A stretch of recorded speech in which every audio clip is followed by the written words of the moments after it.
Sure और background अब वहां से जाने वाले थे। श्योर वो जाने से पहले कैरापैक को देखता है। अरे वो कैरापैक, ये लो, ये रही तुम्हारी तलवार। श्योर इतना कहते हुए उस कैरापैक को तलवार दे देता है। लेकिन हाँ, अब इस तलवार से किसी के हाथ पाँव को मत काट देना। श्योर कैरापैक को समझाते हुए कहता, अरे हाँ हाँ, टेंशन मत लो। अब तो वो जगह भी यहाँ से जा चुकी है, तो मैं वहाँ वैसे भी जाने नहीं वाला। मुझे बहुत सारे खिलौने ऑलरेडी मिल चुके हैं। तो वो कैरापैक अपने बहुत सारे डिवाइसेस की तरफ इशारा करते हुए कहता, जो कि वो वहीं से लाया था। लेकिन जल्दबाजी में उसे बहुत सारे सामान पीछे ही छोड़ने पड़ गए थे। लेकिन फिर भी वो बहुत सारे सामानों को दबोच के अपने साथ ले ही आया था। श्योर और मैग्नोन उसे बाय करते हैं और वहां से उड़ के आगे बढ़ने लगते हैं। अगली लोकेशन ज़्यादा दूर नहीं है, पास में ही है। लेकिन ये लोकेशन है पानी की। एक तरीके से अगर हम लोग उस अजीब से तालाब को फॉलो करेंगे, मतलब ये पानी जो भी है, ये तालाब है, इसके अंदर एक बीच रहता है। लेकिन ये तालाब एक रास्ते से कनेक्ट होता है, एक पानी वाले रास्ते से। अगर हम लोग उस पानी वाले रास्ते को फॉलो करते तो हम लोग समुद्र जा सकते हैं। बैकग्राउंड श्योर से क्या था। अच्छा तो ऐसी बात है। तो श्योर इतना कहने के बाद उस छोटी सी फिश को देखता, मेरे मुझे लगता कि मुझे अभी वहां जाना चाहिए, क्योंकि समुद्र फिर भी बहुत ज़्यादा दूर होगा और ट्रैवल मतलब उड़ के जाने में भी बहुत ज़्यादा समय लग ही जाएगा। क्यों? श्योर मैकडॉनल्ड्स कहता, वैसे तुम कह तो ठीक ही रहे हो, लेकिन मुझे पानी वाले बिस्तरों से अभी दूर रहना ही ठीक लग रहा है। ऑफ कोर्स पानी वाले बीस्ट हमें परेशान कर सकते हैं। बैकग्राउंड श्योर से कहता, अरे क्या ही हो जाएगा ज़्यादा से ज़्यादा, मतलब ज़्यादा से ज़्यादा वो लोग पानी के नीचे चले जाएंगे, मैं ठंडा एलिमेंट मारूंगा और उन्हें परेशानी होगी। क्यों? श्योर स्माइल के साथ कहता, ओह अच्छा तो ऐसी बात, तुम्हारे दिमाग के अंदर ये खुरापात आइडिया चल रहा है। बैकग्राउंड श्योर से कहता, देखते देखते वो सभी उस अजीब सी जगह पे पहुंच जाते हैं उड़ते हुए। श्योर को नीचे एक अजीब सा तालाब भी दिख रहा था और उसी तालाब से जुड़ा हुआ एक अजीब सा पानी का रास्ता भी दिख रहा था, जो कि काफी ज्यादा दूर जा रहा था। मुझे इस पानी का रास्ता काफी ज्यादा दूर तक दिख रहा है। जितना भी ऊपर चले जाओ उड़ते हुए उतना दूर तक फिर भी ये दिख ही जा रहा है। मुझे दूर दूर तक समुद्र भी नहीं दिख रहा। मतलब उड़ के वहां भी पहुंचना अभी भी बहुत ज्यादा टाइम कंज्यूमिंग हो सकता है। लेकिन हमारे पास उतना समय है नहीं। ये ज़्यादा से ज़्यादा अभी भी 5 दिन ही बाकी है। अगर सिर्फ एक ही घंटा बीता था हमारे वहाँ रहने से तो। श्योर मैकडॉनल्ड्स क्या था। मैकडॉन वो नीचे देखता, मुझे इस पानी में कोई दिख तो नहीं रहा है। मैकडॉन श्योर से क्या था, उस इंफॉर्मेशन के हिसाब से यहाँ किस टाइप का बीस्ट होगा। हाँ श्योर। वो फिर से मैकडॉनल्ड्स कहता और मैकडॉन उस वजह से मैप जैसे किताब को खोलता। हम्म लीडर नितिन ने कहा था कि यहाँ पर एक फिश है जो कि ट्रांसपेरेंट है, इनविजिबल टाइप है। लेकिन वो इनविजिबल इसलिए है क्योंकि वो जेली टाइप फिश है, इसलिए वो इनविजिबल नहीं है, एक तरीके से ट्रांसपेरेंट है। तो इसे इतनी ऊपर से पानी में इतनी आसानी से देख पाना पॉसिबल नहीं है। बैकग्राउंड श्योर से कहता है। श्योर वो अगले ही पल वो ब्लैक स्नेक के जीन्स को अपने साथ कंबाइन करता और नीचे पानी में देखता। मुझे नहीं लगता कि श्योर इतना कहते हुए पानी में देखता है जहाँ पर दो अजीब सी आंखें वो श्योर को घूरे जा रही थी। ऑफकोर्स उस अजीब से जेली फिश वाले बीस्ट ने वो श्योर को ऑब्जर्व कर लिया था। लेकिन एक और अजीब बात, जेली फिशेज ज़्यादातर समुद्र में रहती है, किसी तालाब में नहीं। अगर ये बीस्ट बन भी गया तो यहाँ क्यों आया। श्योर मन मन सोचता, पता नहीं। लीडर नितिन ने कहा कि ये करीब 1 डेढ़ महीने से यहाँ दिखना शुरू हुआ है और ये ताकतवर बीस्तों में आ गया, यहाँ के ताकतवर बीस्तों में। इसलिए उन्होंने हमें इसके लोकेशन दिया था और हम लोग यहाँ पर हैं। बैकग्राउंड श्योर से कहता। श्योर इतना कहते हुए हल्का हल्के उड़ते हुए नीचे जाता। श्योर यहाँ साफ साफ लिखा है उसके टेंटिकल मतलब जहर, तो उसके टेंटिकल से कुछ भी हो जाए दूर रहना। बैकग्राउंड फिर से श्योर से कहता, लेकिन श्योर उसके बाद सुन ही नहीं रहा था।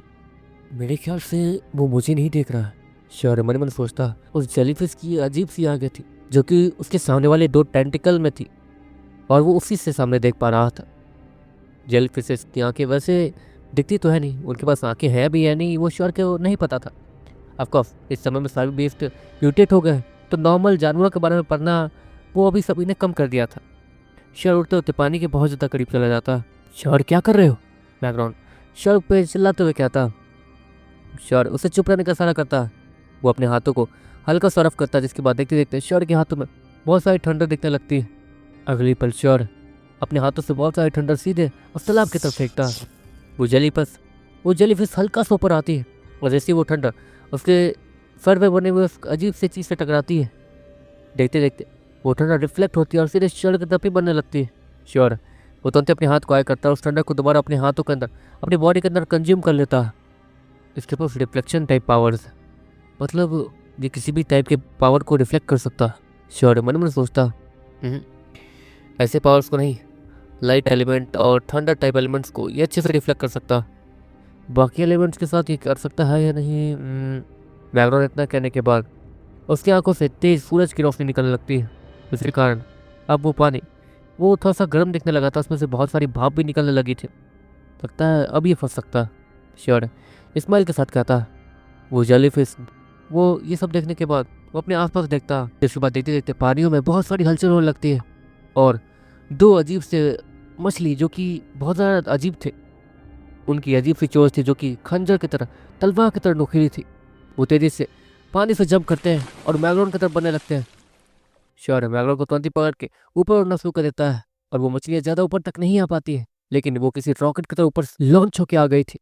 और मैग्रोन अगर ठीक से ध्यान नहीं देता तो पक्का मैग्रोन के साथ कुछ गलत हो सकता था। मैग्रोन, श्योर, मैग्रोन से कहता है। उसकी आंखें नॉर्मल होती है और वो अपने आसपास देखता है। हमें उसकी कमजोरी तो पता चल गई है, लेकिन उसके पास हमारी कमजोरी भी है। मैग्रोन श्योर से कहता, अगर उस पानी को अच्छे से उबालना है तो हमें उस पानी के करीब तो जाना ही होगा, लेकिन मुझे नहीं लगता कि वो हमें उस पानी के आसपास भी भटकने देने वाला है। श्योर, मैग्रोन से कहता।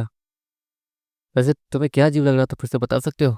बैकग्राउंड श्योर से कहता, देखो, जहाँ तक है जेलीफिशेस नॉर्मल तालाब में नहीं रह सकते।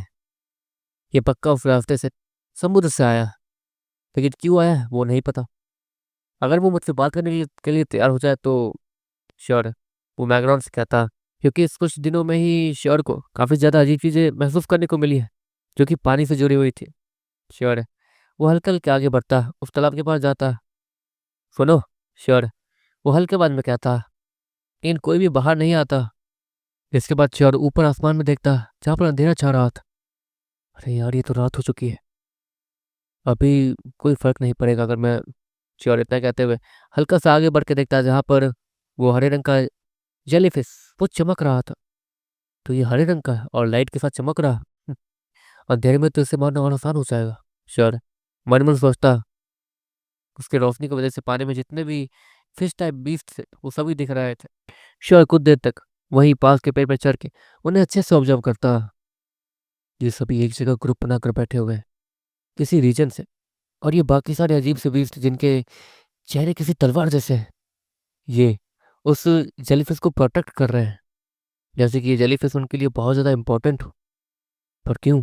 श्योर मन मन सोचता, हाँ ये हो सकता है कि वो जेलीफिश टाइप बीस्ट इनका लीडर हो, लेकिन फिर भी थोड़ा अजीब तो लग रहा था।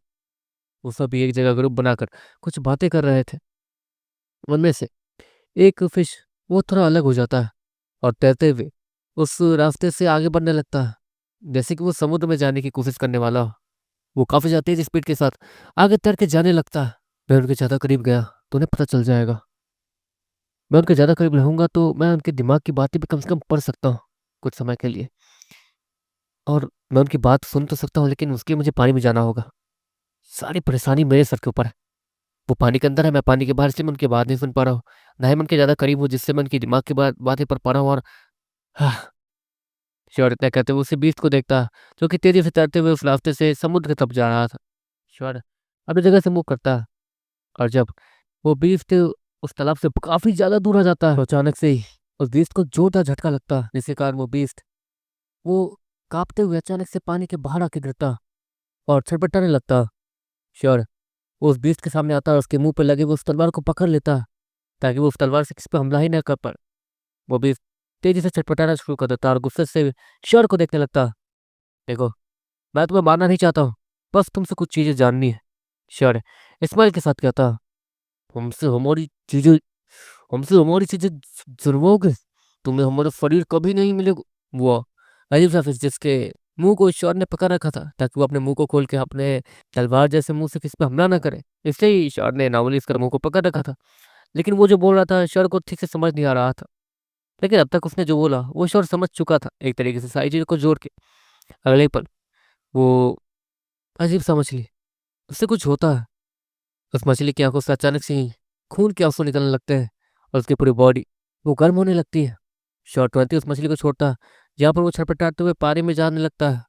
नहीं, तुम बस नाटक कर रहे हो, मुझे छोड़ने की नाटक। अगर मैं दोबारा पानी में गया और मैं ठीक हो गया, भागने की कोशिश की, तो तुम फिर भी मुझे पकड़ लोगे। लेकिन इंसानों के हाथ हमारा शरीर कभी नहीं आएगा। वो अजीब सा फिर इतना कहता, और देखते देखते उसके पूरी बॉडी के चारों तरफ एक अजीब सा लिक्विड आना शुरू हो जाता है, जो कि उसके बॉडी के अंदर से निकल रहा था। और देखते देखते वो पूरी फिश वो किसी लिक्विड मटेरियल में, मतलब पिघल के रह जाती है, और वहाँ किसी अजीब से चिपचिपे लिक्विड में बदल के रह जाती है। श्योर उसे तो कुछ समझ भी नहीं आया था, ये क्या, मैं तो बस कुछ चीज़ें से पूछना चाहता था। और श्योर मन मन सोचता, इसने कहा कि इंसानों के हाथ इनकी बॉडी कभी नहीं आनी चाहिए, पर ऐसा क्यों। लेकिन हाँ, एक और चीज़, ये मरने से पहले श्योर इतना कहते हुए उसी अजीब से छोटे से बोतल को निकालता जिसके अंदर वो छोटी मछली थी। इसे देख रहा था, ये आखिर कौन सी मछली है जिसका एवोल्यूशन मुझे पता करना होगा। श्योर है मन मन सोचता है। देखते देखते श्योर वो चुपचाप उड़ते हुए उस तालाब के ऊपर हल्का सा आता है। अंधेरे की रोशनी में वो उतना दिख नहीं रहा था। वो नीचे नज़र रखने की कोशिश तो कर रहा था, लेकिन वो सारे बीस्ट अब सो रहे थे। वो हरे रंग का जेलीफिश, वो भी हरे रंग की रोशनी फैला नहीं रहा था। ऑफकोर्स वो अब सो रहा था, तो उसकी पूरी बॉडी की रोशनी भी बंद हो चुकी थी। यहाँ तो आज कुछ नहीं होने वाला है, श्योर मन मन सोचता। और देखते देखते श्योर वो मैग्रोन के पास जाता और वहाँ जाके कुछ देर तक आराम करता। श्योर आराम कर ही रहा था, इतने में ही श्योर वो मैग्रोन को देखता। क्या क्या करके आए हो। मैग्रोन श्योर से कहता और श्योर से सारी चीज़ें बता देता। हाँ, मतलब ये जो चीज़ें तुम मुझसे कह रहे हो, जो चीज़ें मैंने भी ऑब्जर्व की, उस हिसाब से ये चीज़ है जो भी है समुद्र से जुड़ी हुई है, बहुत ज़्यादा सीरियसली, बहुत ज़्यादा सीरियस तरीके से समुद्र से जुड़ी है। लेकिन समुद्र में तो काफ़ी सारे लोग जाके शिकार करते हैं। यहाँ तक कि 8 स्टार 9 स्टार सिटी में तो ये और भी ज़्यादा नॉर्मल है, और 7 स्टार सिटी में हाँ ये भी नॉर्मल होना चाहिए। तो फिर ये बीस्ट अपने आप को इतना ज़्यादा काबिल क्यों समझ रहे हैं कि और हम तो समुद्र से हैं, ये है वो है, ऐसा क्यों। बैकग्राउंड शायद से कहता, नहीं ऐसी बात नहीं है, ये शायद उन बीस्टों में से आते हैं जो अलग रहते हैं। मतलब शायद मैंने इनके बारे में ज़्यादा पढ़ा नहीं है, मुझे पता है तो करना होगा, या फिर अपनी दीदी से पूछ लूँगा। श्योर नॉर्मली कहता रहे, और मैं और फिर टीची आंखों से देखता। अरे मेरी माना कि मेरी दीदी थोड़ी सी गुंडी टाइप है, लेकिन है तो मेरी दीदी है, वो मुझे सारी चीज़ें देती है, खुद देखो। श्योर स्माइल के साथ कहता, पागल हो तुम। श्योर वो मैग्रोन की बात सुनता और ऊपर देखता, क्योंकि उसके ऊपर से हल्की सी आवाज़ आई थी। ये क्या आ रहा है। श्योर वो ऊपर देखते हुए कहता, जहाँ पर एक अजीब सा ड्रोन जैसा डिवाइस वो श्योर की तरफ उड़ते हुए आ रहा था। श्योर उस ड्रोन जैसे डिवाइस को पकड़ लेता। आपको मेरी इतनी चिंता हो रही है। श्योर नॉर्मली कहता, हाँ क्या करूँ, आज फ्री थी तो सोचा बात कर लो तुमसे। वैसे कहाँ हूँ, मतलब इतनी दूर जंगल में। अनन्या वो श्योर से कहती है, हाँ दीदी, अब ताकतवर होना है तो जंगल में तो घूमना पड़ेगा ना, जंगल में मंगल। श्योर वो अनन्या से कहता, अच्छा सुनो, वैसे आज तुम कहाँ थे। अनन्या श्योर से कहती है, हाँ मैं तो जंगल में ही था। श्योर अचानक से थोड़ा हिचकिचाते हुए कहता, अच्छा अच्छा, वैसे अभी जंगल में कर क्या रहे हो तुम, मतलब जहाँ तक है इस समय में जंगल में रहना खतरे से खाली नहीं है, और तुम शायद जिस जगह पे हो वहाँ पर कोई ताकतवर बीस्ट रहता है, क्यों। अनन्या वो श्योर से कहती है, हाँ वो तो एक अजीब सी मछली है बस। श्योर अनन्या के चेहरे को देखते हुए कहता कि वो क्या रिएक्शन देती है। किस टाइप की मछली, मतलब किस टाइप की मछली है वो। अनन्या वो श्योर से कहती है, अजीब सी है, मैं नहीं जान पा रहा हूँ कि वो कौन सी मछली है, हमें पढ़ाई में इतना वीक हो तो मेरी क्या गलती है। श्योर वो मुँह बनाते हुए कहता है, अच्छा ठीक है बाबा ठीक है, वैसे मैं सोच रही हूँ कि मैं तुमसे मिलने आऊँ, काफ़ी समय से हम मिले नहीं है ना। अनन्या वो श्योर से कहती, अरे हाँ वैसे 6 दिन बाद हमारी एक ट्रिप है, शायद हम वहाँ घूमने जाएंगे, ट्रिप के बाद मिलते हैं, क्यों। श्योर वो स्माइल के साथ कहता, ठीक है। अनन्या वो भी स्माइल के साथ कहती है, और वो कॉल वो कट जाता। क्या वो श्योर तुम्हारी बहन तो सच में तुम्हारी चिंता करती है, तुम्हारी इतनी चिंता करती है कि तुम्हारे बारे में सब कुछ पूछ रही थी, क्यों। बैकग्राउंड श्योर ऐसे कहता, नहीं मेरी दीदी मेरे बारे में नहीं, उस जेलीफिश के बारे में पूछने की कोशिश कर रही थी, यहाँ तक कि वो यहाँ पर उस जेलीफिश को ही देखने आई थी। बस मैं दिख गया उन्हें, श्योर है। वो मैकडॉनल्ड से कहता, उन्हें मुझ पर पूरा भरोसा है कि मैं उन्हें सारी चीज़ें सच सच बताऊंगा। वो सबसे पहले उस पानी के पास ही गई थी। उस तालाब की तरफ से ही ये ड्रोन उड़ते हुए आ रहा था, लेकिन वो जेलीफिश अंधेरे में अब दिख नहीं रहा है क्योंकि वो सो चुका है। उससे जाहिर सी बात है कि अंधेरे में उन्हें कुछ नहीं दिखता।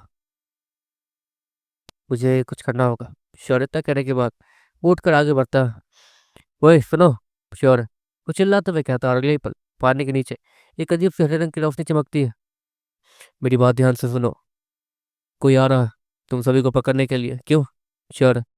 वो उस बीस्ट से कहता। वो बीस्ट हल्का सा ऊपर आता और श्योर को देखने लगता, और वो अपने टेंटिकल से श्योर को पकड़ने की कोशिश करने लगता। अगले ही पल उसके टेंटिकल श्योर से टकराने से पहले एक अजीब से इनविजिबल स्ट्रिंग से टकराते हैं और वो उसमें ही लिपट के रह जाते हैं।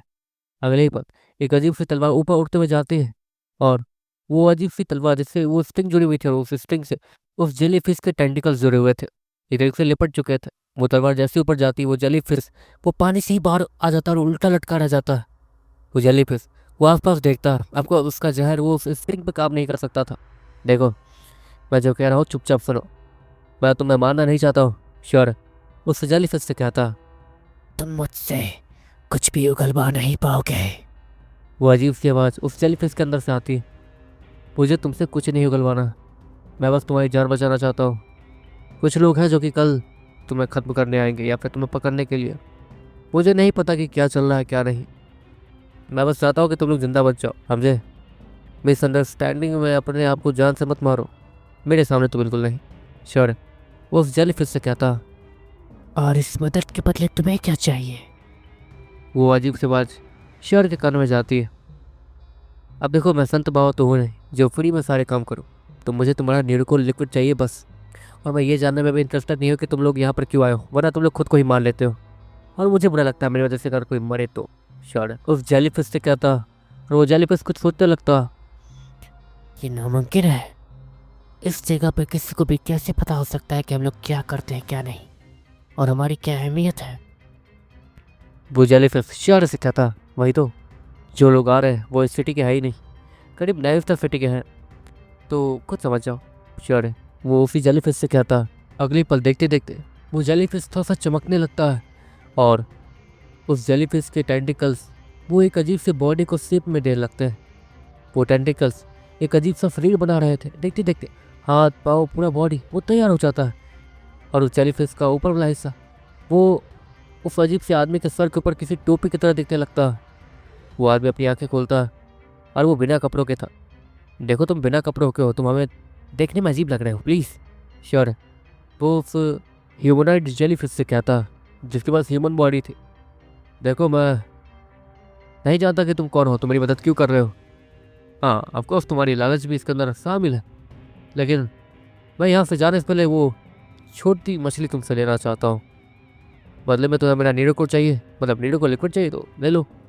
वो आदमी जो कि जेलीफिश था वो इशारे से कहता, माफ़ कर दो दोस्त, लेकिन ये मेरी है, इसे मैं तुम्हें नहीं दे सकता हूँ, श्योर है।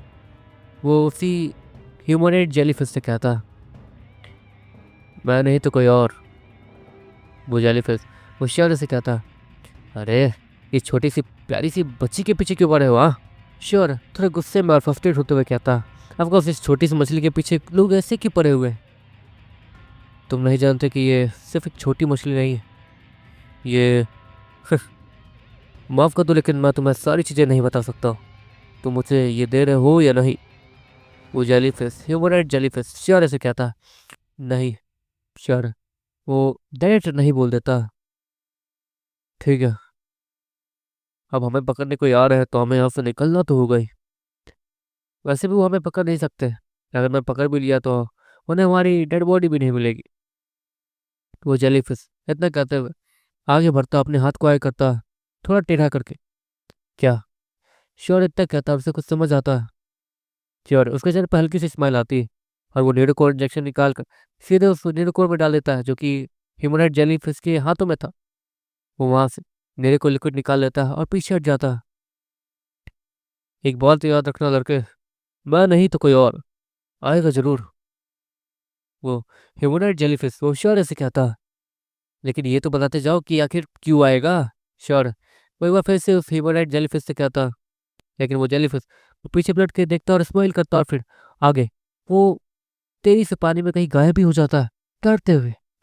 मुझे तो सच में कुछ भी अब समझ नहीं आ रहा है। पानी, समुद्र, ये छोटी मछली, इसके पीछे इतने सारे लोग। अब मुझे तो ये भी लग रहा है कि वो अजीब सा ताकतवर आदमी जो कि पानी से जुड़ा हुआ था, जिसे मैंने बचाया था, वो भी इसी ढूंढने आया था, जबकि इसकी ताकत तो कुछ ज्यादा ही थी। मैं उससे कैसे डरूंगा? श्योर, मैंने मैंने सोचता एक ही रास्ता है, अब इसे छिपा कर रखना होगा तुम्हें, ताकि ये किसी के हाथ ना आए। बैकग्राउंड उसी छोटी फिश को देखते हुए कहता,